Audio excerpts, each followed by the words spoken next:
அண்ணே ஒரு 1/2 லிட்டர் பால் பாக்கெட்டு. ஐயோ பால் ரொம்ப மிச்சமாயிருச்சுடா. எங்க அப்பா ஃபுட் வேஸ்ட் பண்ணக்கூடாதுன்னு சொல்லியிருக்காரு. மனசு ரொம்ப கஷ்டமா இருக்கு. அப்பா சாரிப்பா.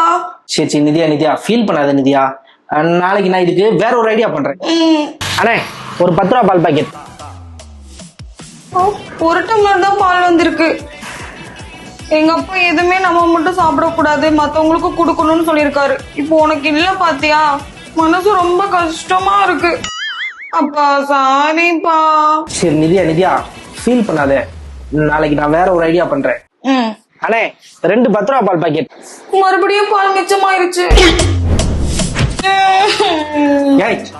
இப்ப என்ன உங்க அப்பா ஃபுட் வேஸ்ட் பண்ணக்கூடாதுன்னு சொல்லியிருக்காரு அதானே?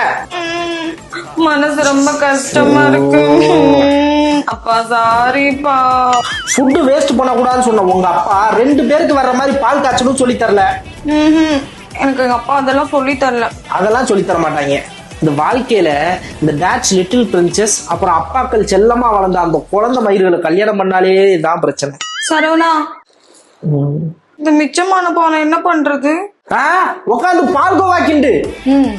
உனக்கு என்ன ஃபிளேவர்ல பால்கோவா வேணும்? பால்கோவால என்ன ஃபிளேவர்? பேசாம போப்பா.